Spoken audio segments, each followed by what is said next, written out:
तो जब भी आप गेट के मैथ्स की बात करते हो 10 to 15 मार्क्स के क्वेश्चंस आप जरूर मान लें। सिविल में तो कई बार 15 मार्क्स के क्वेश्चंस एग्जैक्टली आए हुए। ये पैटर्न आपको पता होना चाहिए। स्कोरिंग पोर्शन है, इजी पोर्शन। सिर्फ लीनियर अलजेब्रा की बात नहीं कर रहा हूँ, एंटायर मैथमेटिक्स की। लीनियर अलजेब्रा भी 3 to 4 मार्क्स 4 मार्क्स तक का आता है। लीनियर अलजेब्रा का खुद का वेटेज बहुत ज़्यादा है और बहुत इजी चैप्टर है। इसके बाद आप एप्टीट्यूड रीजनिंग में स्ट्रॉन्ग करें। एप्टीट्यूड रीजनिंग का पोर्शन आपको मिलेगा 15 मार्क्स, एग्जैक्टली फिक्स है। Aptitude reasoning English 15 marks. Linear algebra में हम मैट्रिक्स अलजेब्रा की बात करते हैं। और जनरल आप मैट्रिक्स से क्या समझते हैं? ये एक अरेंजमेंट है, आपने बोला कि सर ये रोज और कॉलम को इंडिकेट करता है। तो एक रेक्टेंगुलर अरेंजमेंट है ये, जहाँ पे रोज और कॉलम के फॉर्म में एलिमेंट्स को अरेंज किया है। इट इज द अरे ऑफ mn एलिमेंट्स। यहाँ पे टोटल कितने एलिमेंट्स होंगे?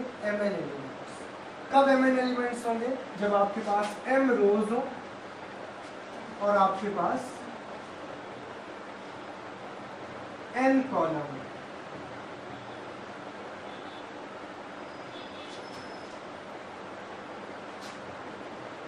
तो कई बार हम डेफिनेशन सिस्टमैटिक फॉर्म में ऐसा बोल सकते हैं, लिख सकते हैं कि matrix is the arrangement of mn elements arranged in m rows and n columns। Definition लिख सकते हैं आप, लिखना चाहें तो। रादर कॉन्सेप्ट पे फोकस करें, लिख लें आप, लिखना है तो। It is the arrangement of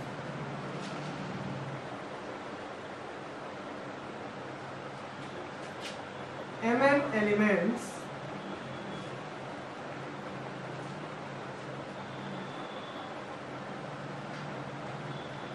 arranged in m rows and n column।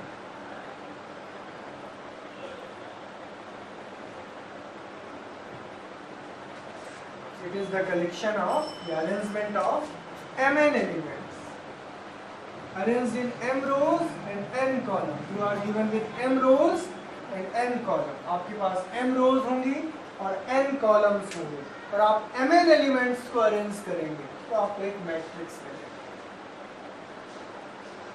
रोज क्या होता है? कई बार बच्चों को डाउट होता है, क्योंकि आप में से कुछ या तो डिप्लोमा से हैं या फिर बहुत समय से मैथ्स छूट जाता है, इसलिए भी प्रॉब्लम होती है। आप समझ लें, बेसिक से समझें। रोज क्या है? हॉरिजॉन्टल लाइंस होती हैं रोज।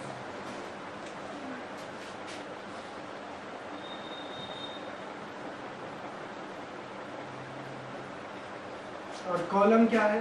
वर्टिकल लाइंस होती हैं कॉलम।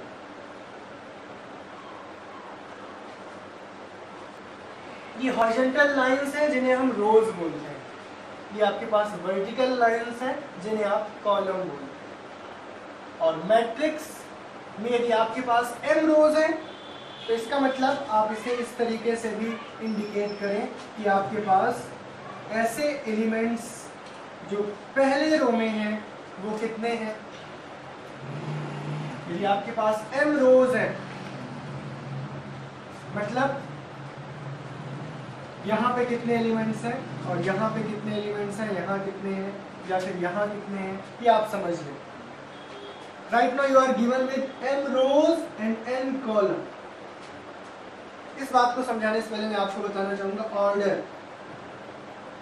यदि आपके पास m rows are known to you, n columns are known to you, तो आप बोल सकते हैं मैट्रिक्स का ऑर्डर m क्रॉस n है।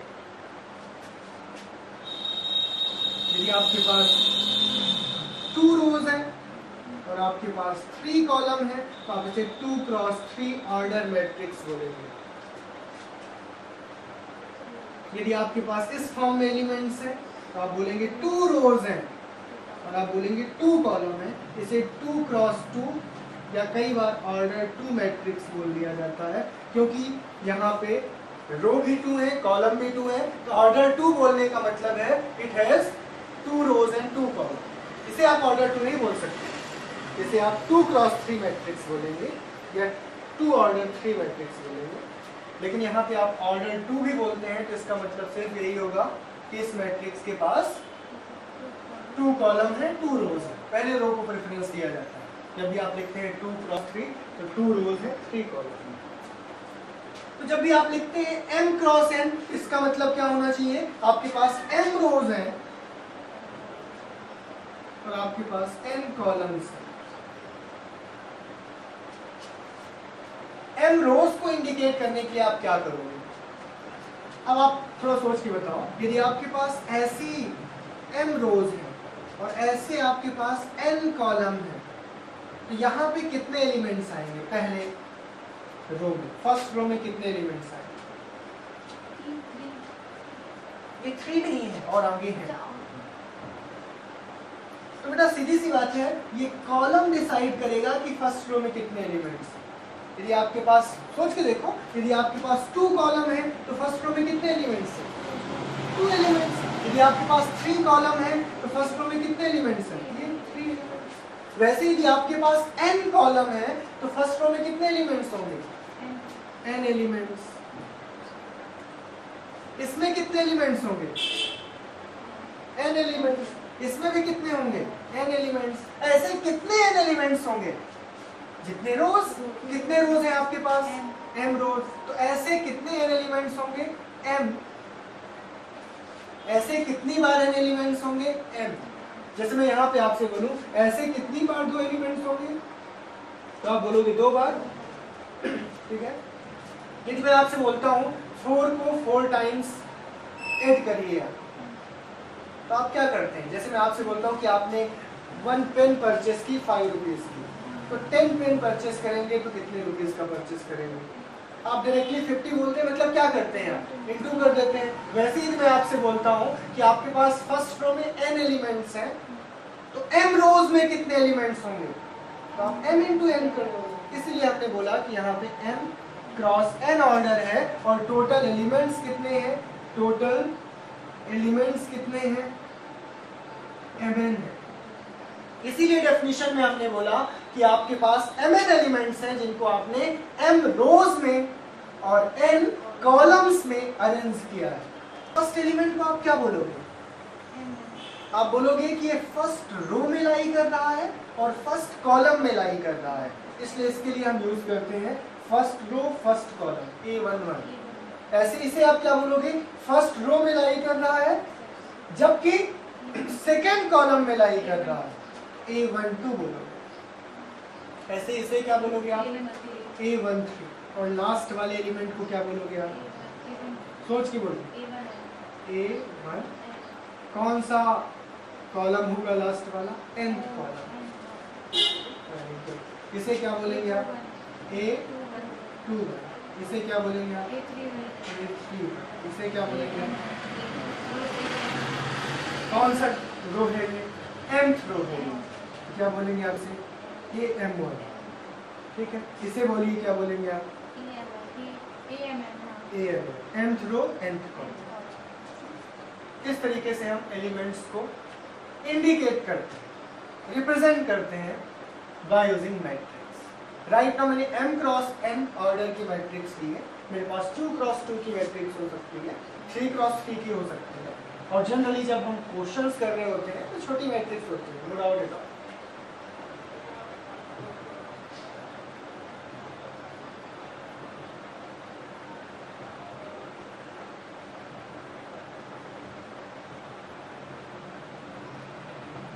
तो टाइप्स ऑफ मैट्रिक्स में सबसे पहले तो आप 2 केसेस समझ लें, square and non square matrix.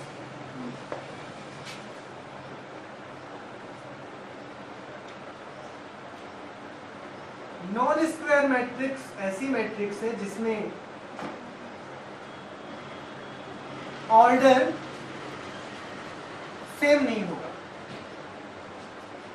मतलब ऑर्डर, तो आप सिर्फ ऑर्डर वाली बात ना करें, ऑर्डर में रोज और कॉलम की बात करते हैं, ठीक?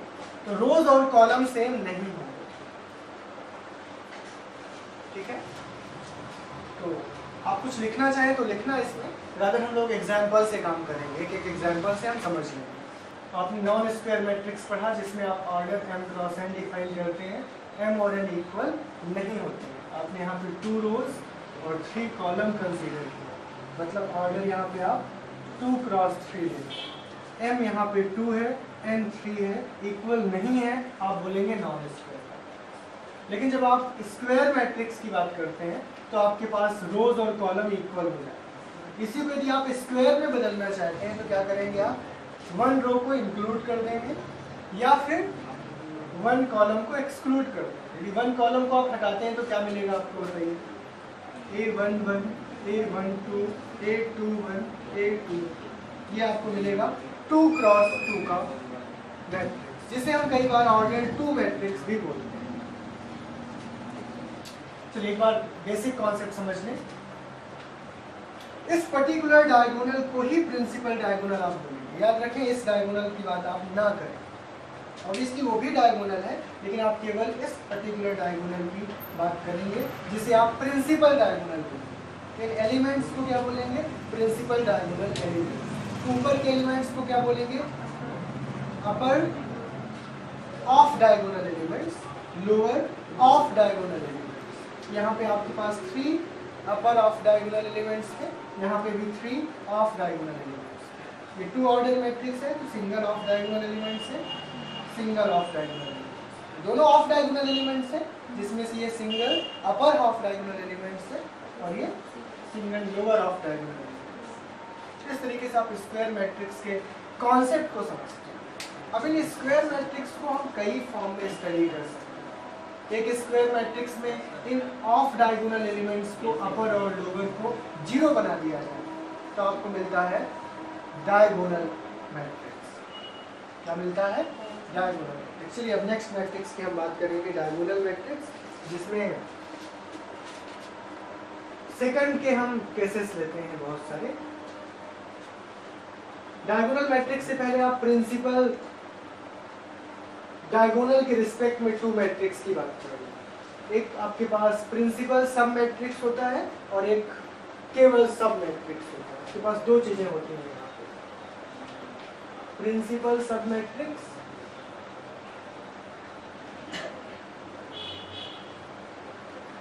और दूसरा होता है आपके पास ओनली सब मैट्रिक्स। ऐसे स्क्वायर मैट्रिक्स जिसमें सभी डायगोनल एलिमेंट्स तो प्रेजेंट ना हो। ऑब्वियसली यदि सभी डायगोनल एलिमेंट्स प्रेजेंट होंगे तो उसको आप सब मैट्रिक्स नहीं बोलेंगे, मैट्रिक्स ही बोलेंगे। लेकिन जितने भी डायगोनल एलिमेंट्स प्रेजेंट हो वो ओरिजिनल मैट्रिक्स के ही डायगोनल एलिमेंट। तो प्रिंसिपल सब मैट्रिक्स क्या है, it is a matrix whose diagonal elements are subset of diagonal elements of the main square matrix. Actual में किसी स्क्वायर मैट्रिक्स के ये पार्ट होते हैं। तो इस ए मैट्रिक्स का ये प्रिंसिपल सब मैट्रिक्स कहलाएगा यदि इसके डायगोनल एलिमेंट्स ए के डायगोनल एलिमेंट्स भी हो। If the diagonal elements of a given matrix is also the diagonal elements of given square matrix A, then the matrix is called principal submatrix। और बताइए कौन कौन से प्रिंसिपल सब मैट्रिक्स आप बता सकते हैं, कोई एक और एग्जांपल दे देना। बहुत सारे एग्जांपल पॉसिबल हो सकते हैं, जिनमें से एक है ये भी आप ले सकते हैं A22, A23 और A32, A33। कौन कौन से आगे दोनों डायगोनल एलिमेंट्स हैं और ये दोनों डायगोनल एलिमेंट्स इसके भी डायगोनल एलिमेंट्स हैं, ठीक है। तो बेटा A12 डायगोनल एलिमेंट्स नहीं है, किसका डायगोनल एलिमेंट्स नहीं है, इसका। इसको फिर आप प्रिंसिपल सब मैट्रिक्स ना बोलकर केवल सब मैट्रिक्स। ये अंतर है, बेसिक चीजें हैं ये। सब मैट्रिक्स क्या होगा, दी गई मैट्रिक्स का एक पार्ट होगा, जिनमें से ये होगा प्रिंसिपल सब मैट्रिक्स। क्या सब मैट्रिक्स हमेशा स्क्वायर मैट्रिक्स होना चाहिए, नहीं। सब मैट्रिक्स तो नॉन स्क्वायर भी हो सकता है, सब मैट्रिक्स ये भी हो सकता है।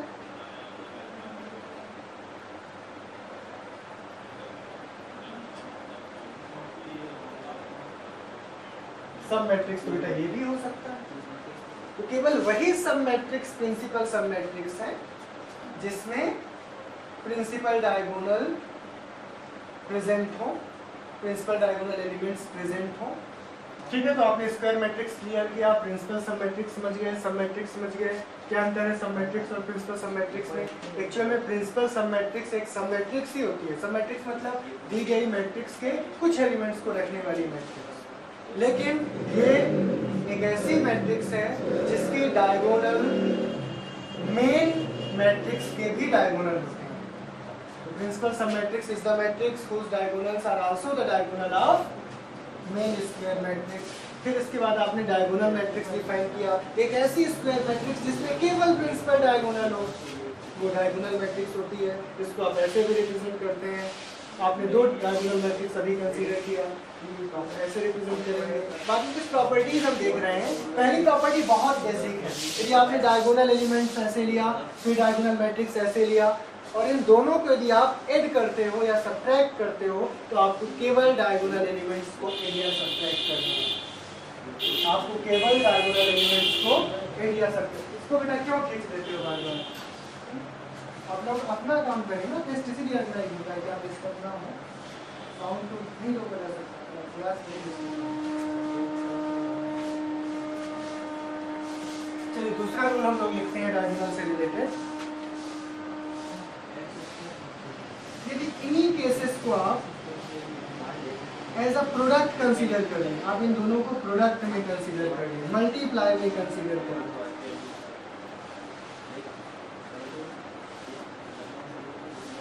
बोलिए क्या होना चाहिए यदि मल्टीप्लिकेशन किया जाए इन दोनों का? हाँ, सेम रूल एप्लीकेबल है।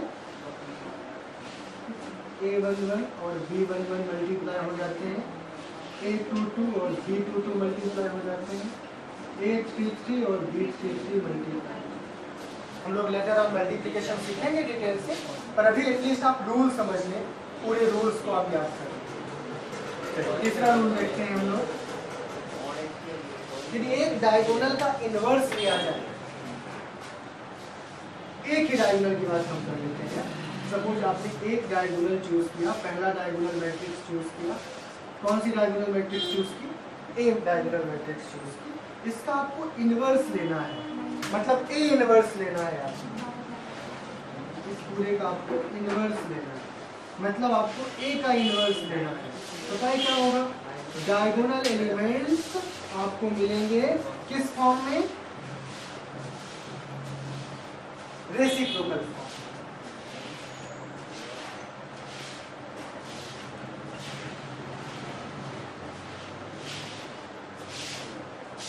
ये फर्क पड़ेगा। डायगोनल एलिमेंट्स आपको कैसे मिल जाएंगे? Reciprocal form. You will get diagonal elements in reciprocal form. आपको डायगोनल एलिमेंट्स किस फॉर्म में मिल जाएंगे? रेसिप्रोकल।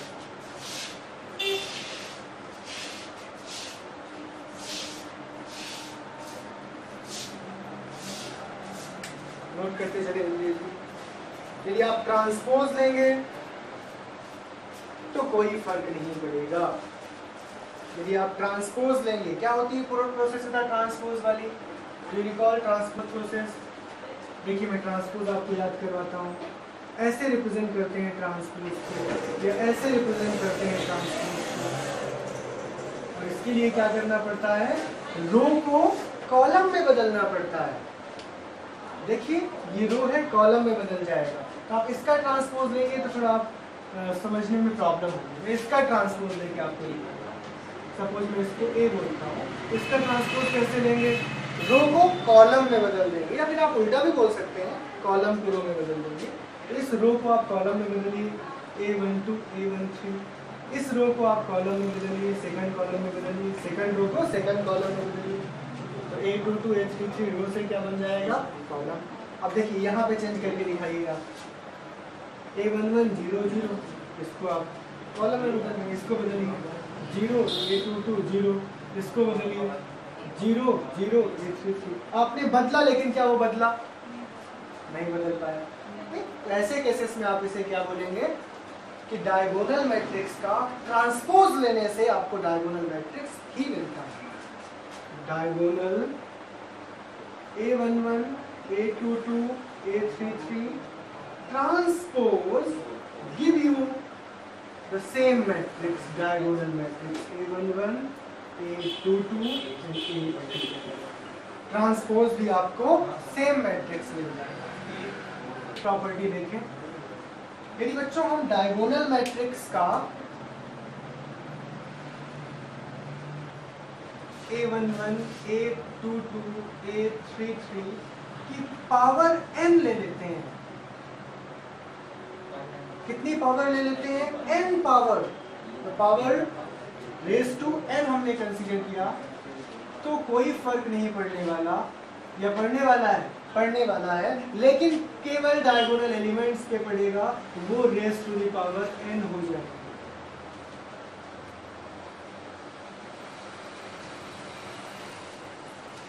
प्रॉपर्टी नंबर 6, यदि आपने डायगोनल मैट्रिक्स कंसीडर किया है, तो ये मैं आइगन वैल्यू में भी आपको सिखाऊंगा कि डायगोनल मैट्रिक्स की आइगन वैल्यू, उससे पहले आप डिटर्मिनेंट सीख लें। डिटर्मिनेंट केवल तीनों का मल्टीप्लिकेशन हो जाएगा। और आइगन वैल्यू की बात या तो हम बाद में कर लें, या आप सिंपली याद रखें, अभी आपको पता नहीं आइगन वैल्यूज क्या होती है।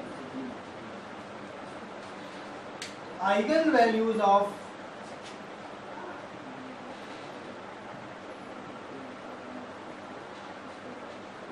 डायगोनल A11 मतलब diagonal matrix is equal to diagonal elements. 3 diagonal elements हैं, तो आपके पास 3 आइगन वैल्यूज मिलेंगी, जो कि डायगोनल एलिमेंट्स के ही बराबर है। अभी आइगन वैल्यूज क्या है, आपके लास्ट टॉपिक है, हम लोग सीखेंगे लेटर ऑन। अभी फिलहाल आप ये 7 प्रॉपर्टीज याद रखें।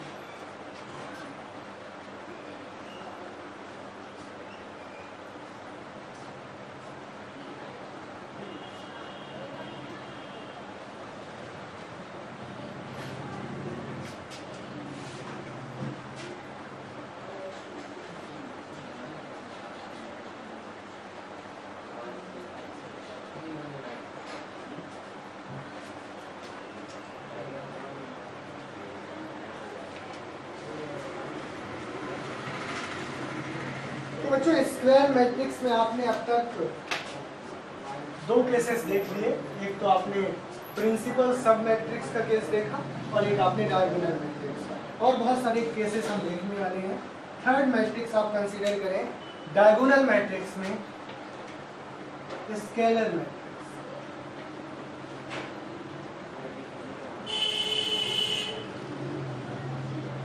Scalar matrix is the diagonal matrix.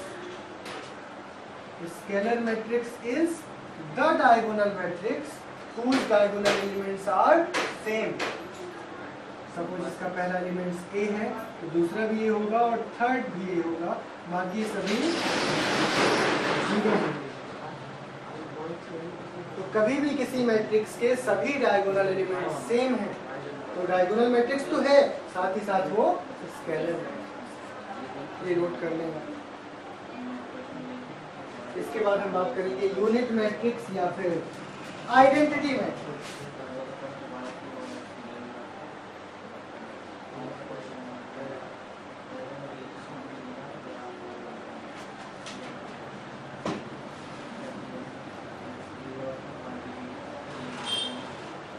यदि किसी डायगोनल मैट्रिक्स के सभी एलिमेंट 1 बना दिए जाएं, तो उसको हम आइडेंटिटी मैट्रिक्स कहते हैं। यदि उसके पास 2 ऑर्डर है, 2 रोज 2 कॉलम है, तो उसको I2 से भी डिनोट किया जाता है।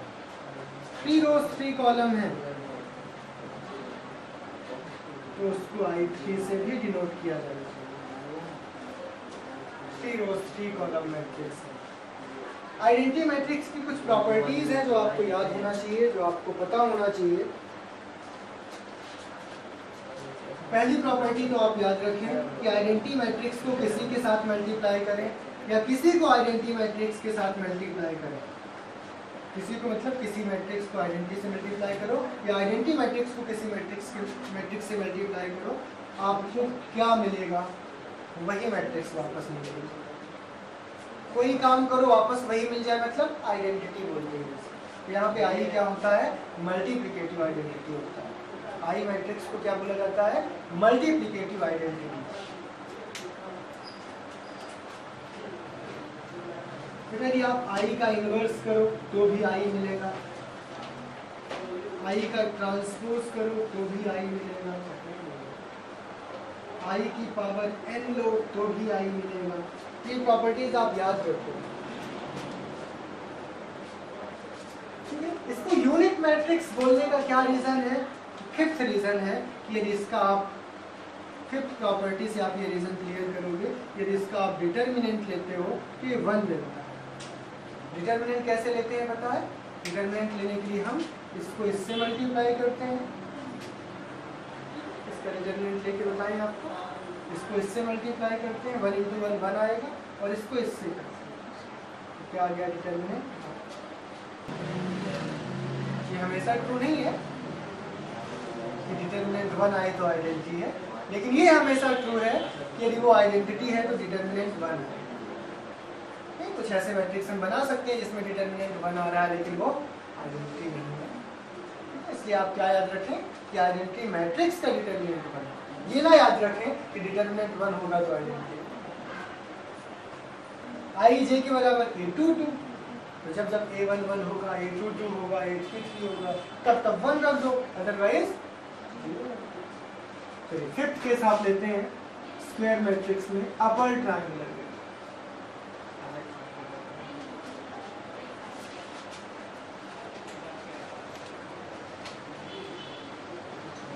अपर ट्रायंगुलर मैट्रिक्स को U से रिप्रेजेंट करते हैं, और अपर ट्रायंगुलर मैट्रिक्स के पास नाम से स्पष्ट है केवल अपर ऑफ डायगोनल एलिमेंट्स होते हैं और डायगोनल एलिमेंट्स होते हैं। तो डायगोनल एलिमेंट्स कौन कौन से हैं, a11, a22 और a33।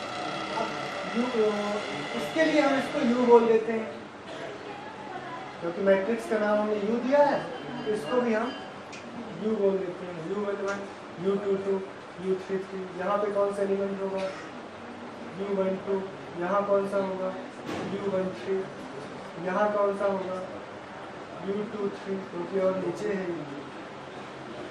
तो ये अपर डायगोनल एलिमेंट्स यही होते हैं तीन, ये तीनों प्रेजेंट हैं। और लोअर एलिमेंट्स क्या हो जाएंगे बेटा,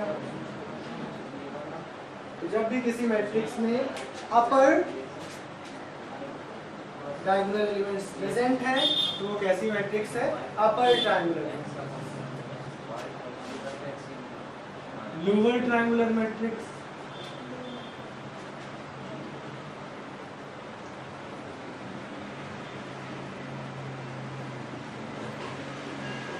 कोई भी मैट्रिक्स जिसके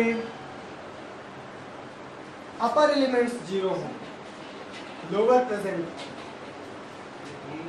इन जनरल दो तरीके से मैट्रिक्स को बनाया जा सकता है, कई बार ऐसा भी बनाया जाता है, कैसा, इन्हें 1 कर दिया जाता है, इन्हें 0 कर दिया जाता है, रिमेनिंग को U12, U13, U23 ऐसा कर, ऐसे इसे भी आप बना सकते हैं। जनरली इसको ऐसे फॉर्म में ही लेते हैं ज़्यादातर, मोर ऑफन किस फॉर्म में लेते हैं, डायगोनल को 1 1 मानते हैं और रिमेनिंग को क्या मानेंगे फिर बताइए, L12, L13, L23। लेकिन ये फॉर्म भी इसका हो सकता है जिसमें आप इसको क्या मान रहे हो, L11, L12, L13, इसे 0 मान रहे हो, L22, L23, इससे 0 0 L। ये दो केस होते हैं। तो मैंने पहला केस यहाँ लिखा है, वो फ्रीक्वेंटली यूज होता है, यहाँ पे पहला केस फ्रीक्वेंटली यूज होता है।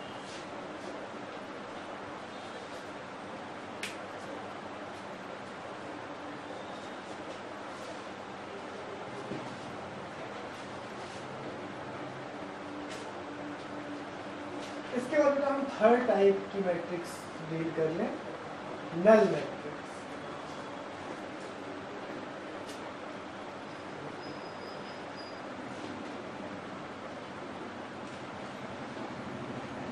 नल मैट्रिक्स कैसी matrix, Null matrix is the matrix whose all elements are zero. Null matrix ऐसी मैट्रिक्स है जिसके सभी एलिमेंट्स जीरो होते हैं। O से रिप्रेजेंट करते हैं इसको।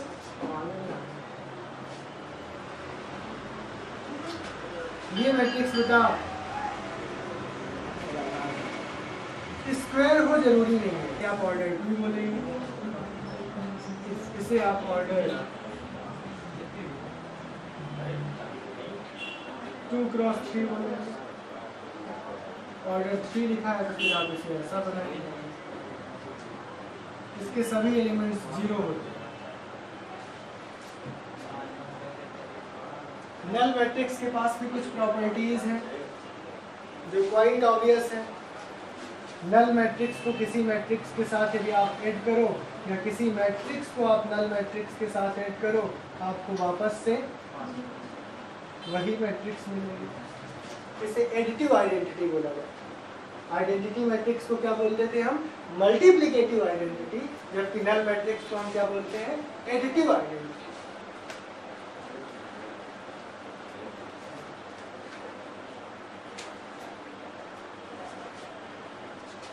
ए plus minus A null matrix के बराबर होता है,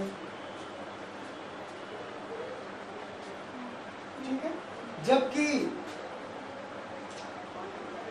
ए इंटू ए इनवर्स आई के बराबर होता है। अब इन दो चीजों को आप फोकस करें। यहाँ पे ए इनवर्स को क्या बोलेंगे? मल्टीप्लिकेटिव इनवर्स या सिंपली इनवर्स ऑफ मैट्रिक्स, और इसको क्या बोलेंगे? Additive inverse. माइनस ए को क्या बोलेंगे? एडिटिव इनवर्स या नेगेटिव ऑफ मैट्रिक्स। तो माइनस ए क्या कहलाता है?